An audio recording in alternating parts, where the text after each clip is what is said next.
Hello everyone. Welcome to For Nurses Preparation YouTube channel. I am Neeraj Kumar Kathal. AIIMS NORCET exams preparation video series का आज ये video number 3 है. Let's begin. First question. Normal biceps reflex response is. जब आप अपने biceps muscles में reflex करते हैं तो इससे कौन सा एक्शन होता है? Read the options and put your answers into the comment section.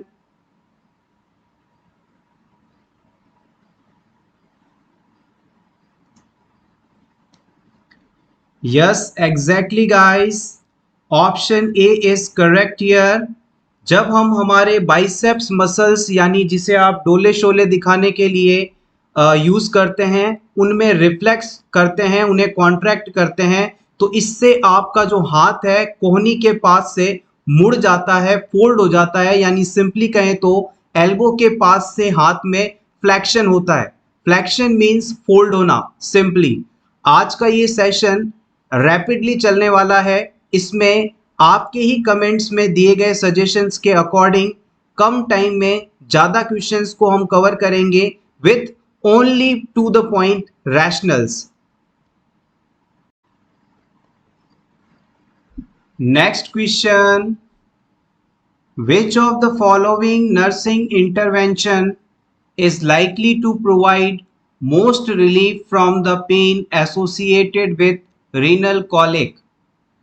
अगर किसी क्लाइंट के यूरेटर में पथरी हो जाए और इस पथरी के कारण जो रीनल पेल्विस के आसपास का एरिया है उसमें डायलेशन हो और इस डायलेशन के बाद अचानक पेशेंट को बहुत तेज दर्द हो रहा हो तो ये कंडीशन रीनल कॉलिक कहलाती है. रीनल कॉलिक के इस पेशेंट में आप पेन को रिलीव करने के लिए सबसे बेहतर इंटरवेंशन कौन सी मानेंगे वो आपको इस आंसर में सेलेक्ट करना है.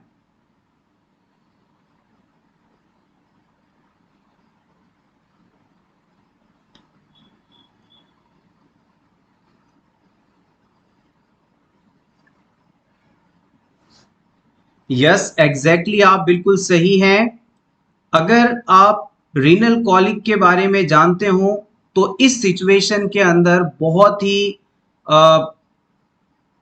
तेज पेन होता है. इतना पेन होता है कि क्लाइंट उसे बर्दाश्त ही नहीं कर पाता और इस पेन को कवर करने के लिए फिर हमें ओपियोइड एनाल्जेसिक मेडिसिन जैसे कि मैपेरेडिन का इस्तेमाल करना पड़ता है.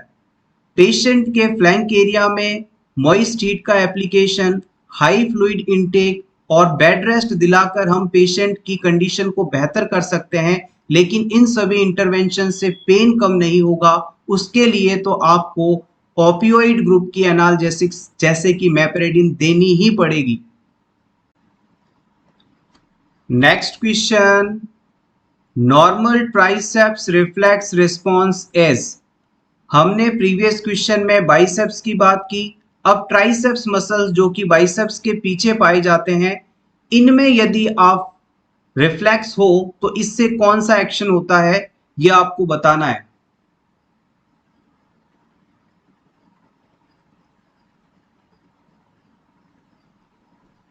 Yes, absolutely correct. Option B is right here. आप अपने हाथ को एल्बो से कोहनी से फोल्ड करने के लिए बाइसेप्स रिफ्लेक्स का इस्तेमाल कर रहे हैं और जब आपको अपने हाथ को वापस एक्सटेंशन पोजीशन में लाना हो तो इस समय आपका जो ट्राइसेप्स मसल्स है वो कॉन्ट्रैक्ट होता है, उसमें रिफ्लेक्स देखने को मिलता है. So option B is correct here. Next question. किसी क्लाइंट में इनड्वेलिंग कैथेटर लगा हुआ है, फॉलिस कैथेटर लगा हुआ है. अब इस पेशेंट में इस कैथेटर के कारण इरिटेशन ना हो इसके लिए आप इसे किस जगह पर फिक्स करेंगे, टेप करेंगे? Put your answers.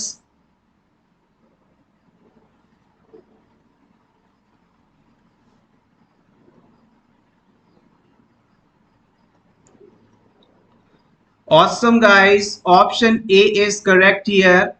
जब भी पेशेंट में यूरिनरी कैथेटर लगा होता है तो आप उसे पेशेंट की जांघ के अंदर वाले हिस्से में टेप करते हैं, फिक्स करते हैं, ताकि ये एक्सीडेंटली बाहर ना आए, और दूसरी बात, इससे यूरिथ्रल एरिया में इरिटेशन ना हो। So option A correct.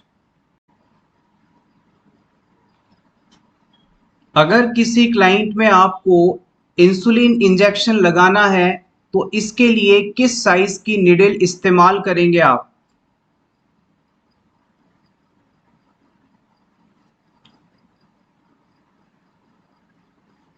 Previous exam में इस क्वेश्चन को पूछा गया है और आपको एज अ नर्स इसका पता होना ही चाहिए।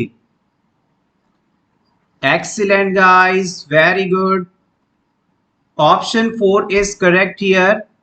हम पेशेंट में इंसुलिन इंजेक्शन को सबक्यूटेनियस रूट से लगाते हैं, यानी 45 डिग्री का एंगल बनाकर इंसर्ट करते हैं, और इसके लिए हमें 25 गॉज निडल साइज की निडल, जो कि 5 बाई 8 इंचेस लॉन्ग हो, चाहिए होती है। Next question. किसी 12 सप्ताह की प्रेग्नेंट वुमेन ने अचानक अपने बेबी को, या यूं कहें प्रोडक्ट ऑफ कंसेप्शन को, कंप्लीटली एक्सपेल कर दिया, यूट्रस से बाहर निकाल दिया। इस सिचुएशन में जो नर्स है वो क्या करेगी? साथ ही आपको इस बात का भी ख्याल रखना है कि ये पेशेंट RH नेगेटिव है।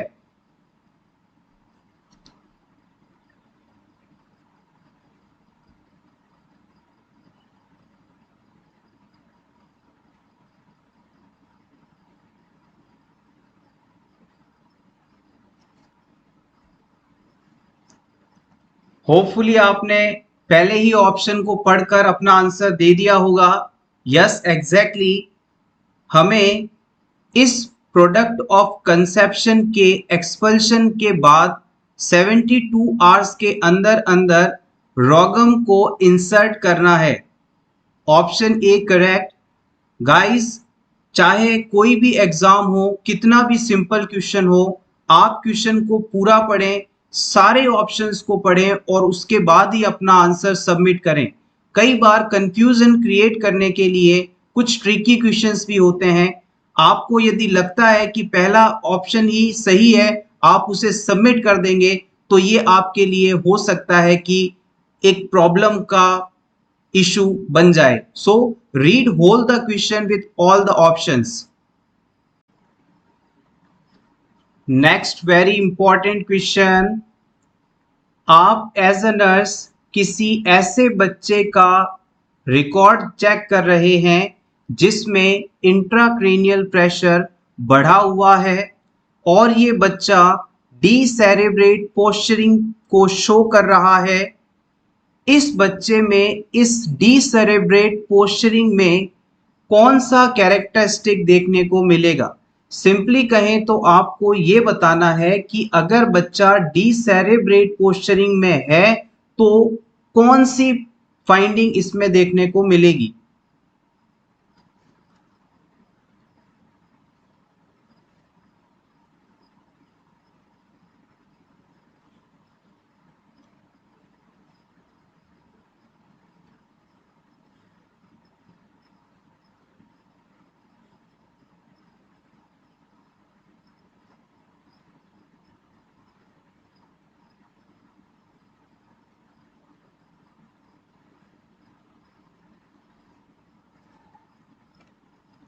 यस, एग्जैक्टली, आपका आंसर बिल्कुल सही है। दो तरह की टर्म्स होती हैं, एक होता है डीसेरेब्रेट पोस्चरिंग और एक होता है डीकॉर्टिकेट पोस्चरिंग। ये दोनों ही पोजीशंस इमेज बेस्ड क्वेश्चन के हिसाब से एम्स में पूछी जा सकती हैं। आपको इन दोनों ही पोजीशंस का इमेज टेलीग्राम चैनल पर मिल जाएगा।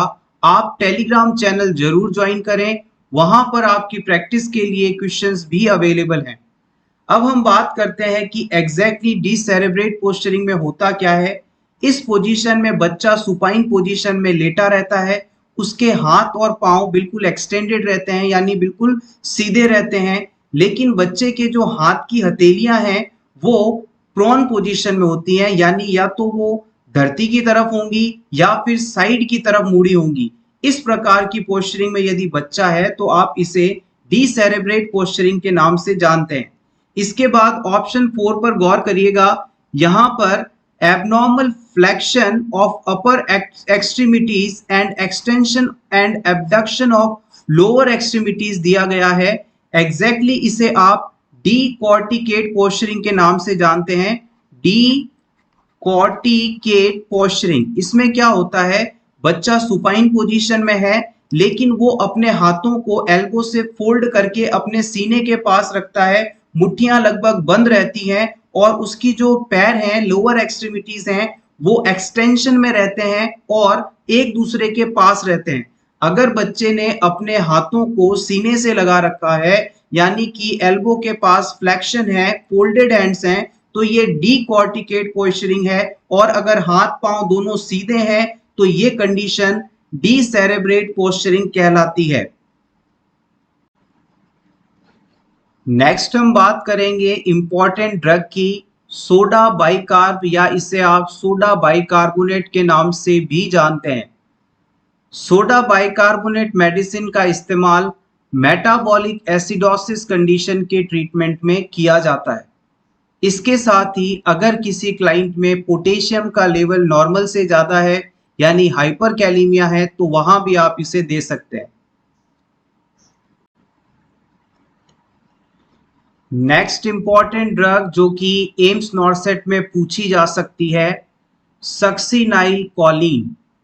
सक्सिनाइल कोलिन को आप सुक्सा मैथोनियम के नाम से भी जानते हैं। ये शॉर्ट टर्म पैरालिसिस कॉज करवाने के लिए इस्तेमाल की जाती है। जनरल एनेस्थीसिया मेथड में सक्सेनाइल कोलिन का इस्तेमाल करके थोड़े समय के लिए पैरालिसिस इफेक्ट लाए जा सकते हैं। इस ड्रग का इस्तेमाल ट्रेकियल इंट्यूबेशन में इलेक्ट्रोकन्वल्सिव थेरेपी के दौरान किया जाता है। नेक्स्ट इंपॉर्टेंट मेडिसिन है वैसोप्रेसिन। इसे आप एंटी डायूरेटिक हार्मोन के नाम से भी जानते हैं। वैसोप्रेसिन का इस्तेमाल इमरजेंसी सिचुएशन में ब्लड प्रेशर को बढ़ाने के लिए किया जा सकता है। जो लोग शॉक में हैं उनके अंदर बीपी को बढ़ाने के लिए वैसोप्रेसिन या एडीएच का इस्तेमाल किया जा सकता है। नेक्स्ट इंपॉर्टेंट मेडिसिन जो कि अक्सर आप लोग इस्तेमाल भी करते हैं, डेक्स्ट्रोस। डेक्स्ट्रोस को आप आईवी शुगर सॉल्यूशन के नाम से भी जानते हैं। अगर आप ग्लूकोज यानी डेक्स्ट्रोस को पानी के साथ मिक्स कर दें तो जो सॉल्यूशन तैयार होगा उसे आप डेक्स्ट्रोस के नाम से जानते हैं। हॉस्पिटल में आपने देखा होगा 5% डेक्स्ट्रोस, 10% डेक्स्ट्रोस, 50% डेक्स्ट्रोस, अलग अलग कॉन्सेंट्रेशन के डेक्स्ट्रोस सॉल्यूशन अवेलेबल रहते हैं। अब इस डेक्स्ट्रोस का इस्तेमाल किन किन सिचुएशंस में करते हैं आप? अगर किसी क्लाइंट को हाइपोग्लाइसीमिया हो गया, मान लीजिए 60 mg/dl से ब्लड ग्लूकोज लेवल कम हो गया, तो उसके ट्रीटमेंट में आप कर सकते हैं। किसी पेशेंट में हाइपरकैलेमिया वाली स्टेज है तो वहां पर आप इंसुलिन के साथ इसे मिक्स करके दे सकते हैं। किसी क्लाइंट में डायबिटिक कीटोएसिडोसिस वाली कंडीशन है तो वहां आप इसे इस्तेमाल कर सकते हैं। Next question, the reference protein is, किसे रेफरेंस प्रोटीन माना जाता है?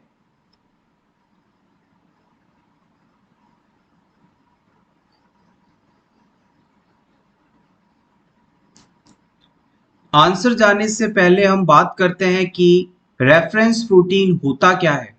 रेफरेंस प्रोटीन को आप परफेक्ट प्रोटीन के नाम से भी जानते हैं।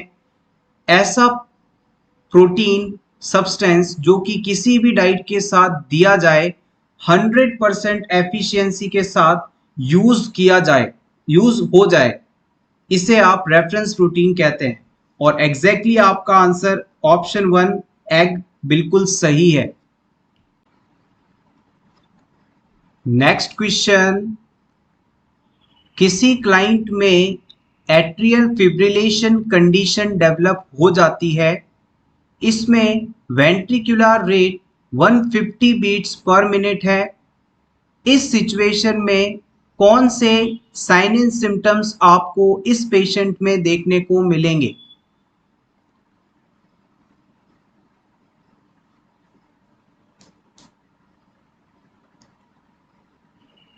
एट्रियल फिब्रिलेशन में कौन से साइन एंड सिम्टम देखने को मिलेंगे?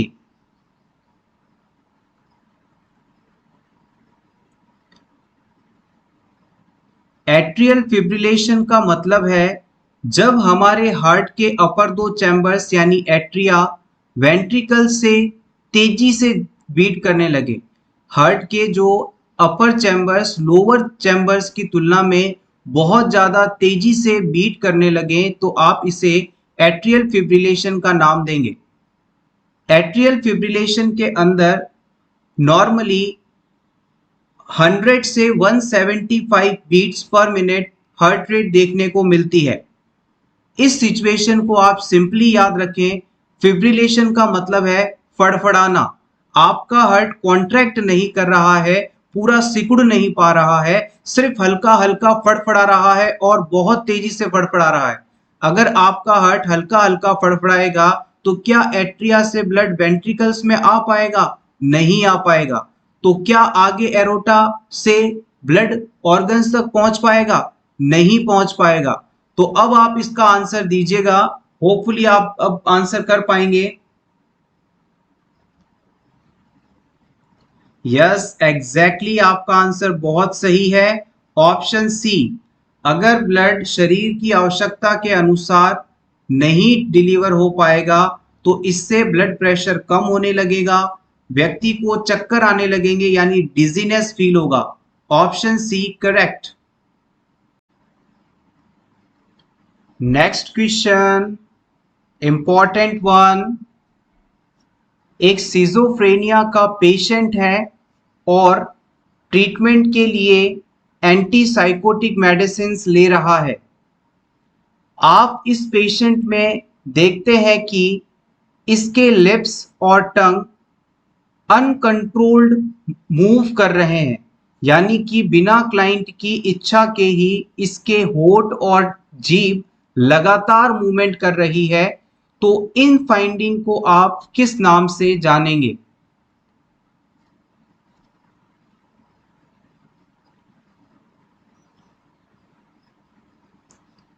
यस, बिल्कुल सही है आपका आंसर, तारदेव डिस्काइनेशिया।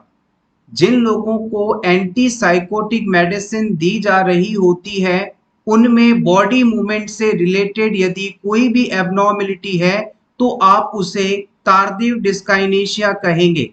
चाहे वो लिप्स की मूवमेंट हो, फेशियल मसल्स की मूवमेंट हो, आईबॉल्स की मूवमेंट हो, टंग की मूवमेंट हो, आर्म्स की मूवमेंट हो, लेग की मूवमेंट हो, ये सभी एबनॉर्मल मूवमेंट्स, एबनॉर्मल और इनवॉलंटरली मूवमेंट जो है यानी क्लाइंट की बिना इच्छा के होने वाली सभी मूवमेंट्स तारदेव डिस्काइनेशिया के नाम से जानी जाती हैं। प्रीवियस एग्जाम में इस चीज को पूछा गया है, इंपॉर्टेंट है। नेक्स्ट क्वेश्चन, सिजोफ्रेनिया किस साइकोलॉजिकल डिसऑर्डर के अंदर सम्मिलित किया जाता है?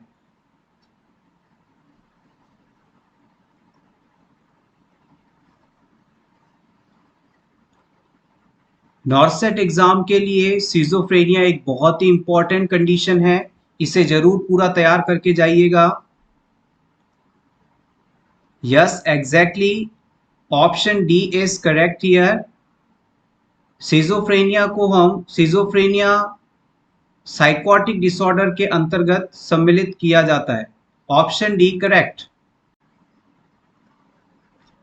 नेक्स्ट, कौन सी गैस ग्लोबल वार्मिंग के लिए मोस्ट रिस्पॉन्सिबल मानी जाती है?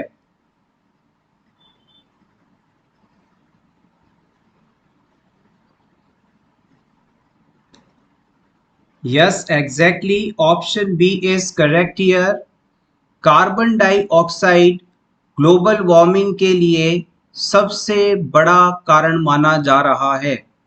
ग्लोबल वार्मिंग की वजह से एनवायरमेंटल टेम्परेचर बढ़ रहा है, एनवायरनमेंट के जो सिस्टम है वो बदल रहे हैं, ग्लेशियर्स पिघल रहे हैं और ये ह्यूमैनिटी के लिए एक बहुत ही बड़ा खतरा है।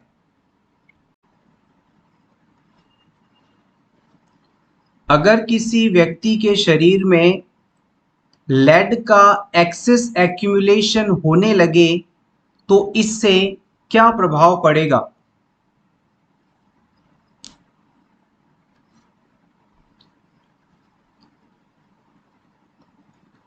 Yes, option C correct.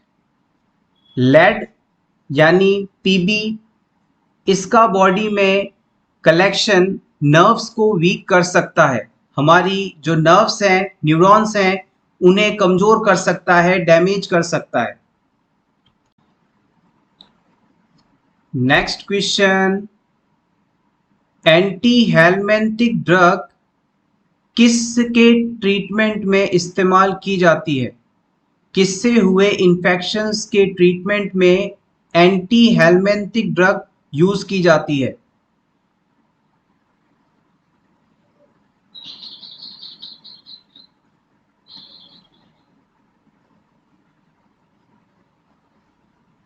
Option B is correct here.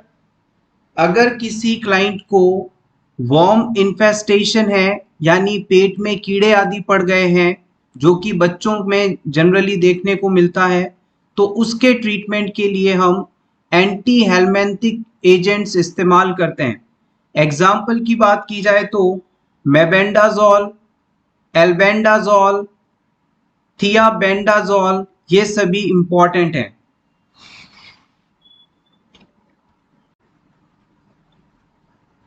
Next question, an example of endocrine disorder in childhood. बचपन में या बच्चों को होने वाले एंडोक्राइन डिसऑर्डर को आपको सेलेक्ट करना है।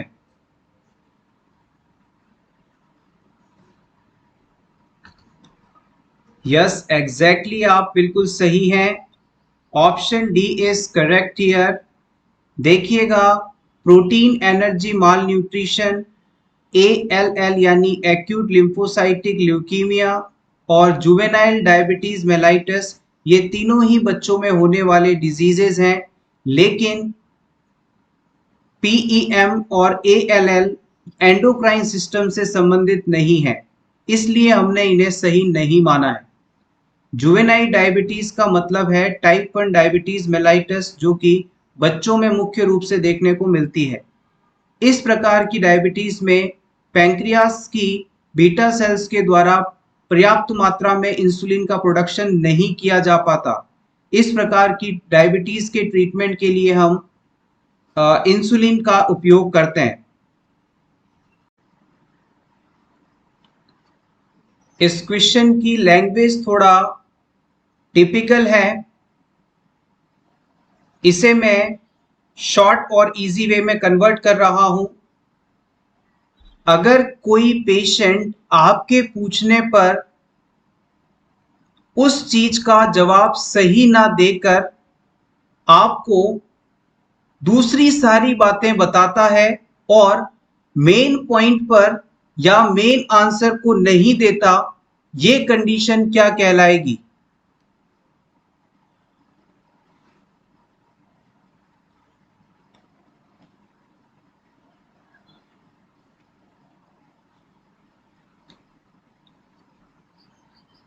यस, एग्जैक्टली, आपका आंसर बिल्कुल सही है। अगर आपके कॉन्सेप्ट मजबूत हैं तो किसी भी प्रकार की टफ लैंग्वेज आपको कंफ्यूज नहीं करवा सकती। Option 1 is correct here. यहाँ पर दो टर्म्स हैं, पहला ऑप्शन है टेंजेंशियलिटी और दूसरा है सर्कमस्टेंशियलिटी। इन दोनों में फर्क क्या है? जब आप किसी क्वेश्चन का आंसर अपने पेशेंट से चाहते हैं तो कंडीशन 1 के अनुसार पेशेंट आपको उस क्वेश्चन का आंसर देता ही नहीं है और दूसरी बहुत सारी बातें बता देता है। कंडीशन 2, आपका पूछा हुआ क्वेश्चन का आंसर आपका पेशेंट देगा तो सही, लेकिन बहुत सारी चीजें पहले बताएगा और फिर जाके आंसर देगा। एग्जाम्पल, आपने पेशेंट से पूछा कि आज आपका ये सप्ताह कैसा रहा, हाउ वॉज योर वीक। आपका पेशेंट कहेगा when I was 5 my cat was killed. आपने तो पूछा था कि आपका ये सप्ताह कैसा रहा। पेशेंट कहता है जब मैं 5 साल का था तो मेरी बिल्ली मर गई थी।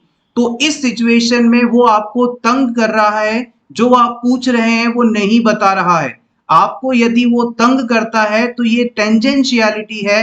और केस 2, अगर आप पेशेंट से पूछते हैं कि आपका सप्ताह कैसा रहा, तो वो आपको कहता है जब मैं 5 साल का था तब मेरी बिल्ली मर गई, लेकिन इस सप्ताह मैंने बहुत सब कुछ अच्छा किया, ये सप्ताह मेरे लिए अच्छा रहा। तो यहाँ पर पेशेंट आपको आपके पूछे गए क्वेश्चन का आंसर तो देता है, लेकिन अननेसेसरी चीजें पहले बताने के बाद, तो ये कंडीशन सर्कमस्टेंशियलिटी कहलाएगी। टेंजेंशियलिटी में आंसर नहीं मिलेगा, सर्कमस्टेंशियली में आंसर मिलेगा। इकोप्रेक्सिया वह कंडीशन है जिसमें पर्सन या पेशेंट किसी और के द्वारा की गई फिजिकल एक्टिविटी की कॉपी करता है। इकोलेलिया वह कंडीशन है जिसमें पेशेंट द्वारा किसी और के द्वारा कहे गए शब्दों को अननेसेसरली रिपीट करता रहता है। Next question, natural method of family planning are.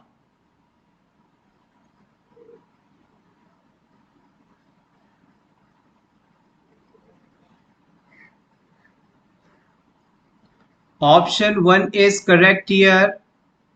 Lactational amenorrhea method and fertility based awareness method are considered as natural method of family planning.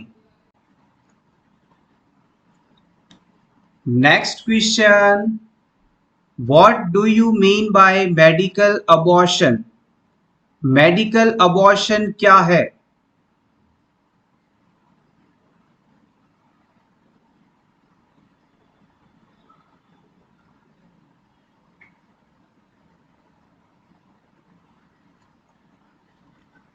Excellent guys, option 1 is correct.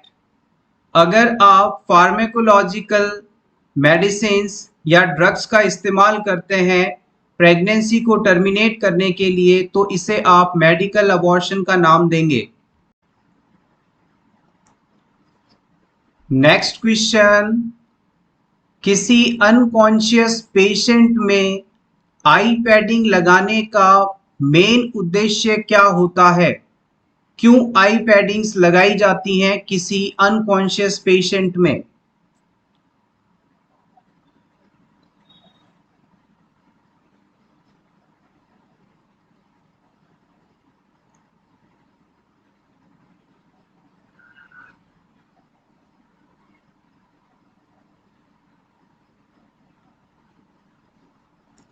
Yes exactly, corneal ulcer को prevent करने के लिए आई padding का इस्तेमाल किया जाता है। हमारी आईज का सबसे बाहर और सामने वाला जो ट्रांसपेरेंट पार्ट है, इसे आप कॉर्निया के नाम से जानते हैं। अगर हमारी आईज क्लोज नहीं रहेंगी, ये कॉर्निया वाला हिस्सा वेट नहीं रहेगा, तो यहाँ अल्सर्स हो सकते हैं।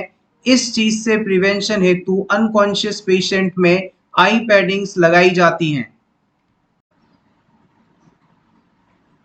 Next question, the nurse evaluates which of the following laboratory test and pathogen of cause of acute otitis media in children. इन चारों ऑप्शंस में से आपको उस पैथोजन को सेलेक्ट करना है जो कि एक्यूट ओटाइटिस मीडिया का कारण है बच्चों में।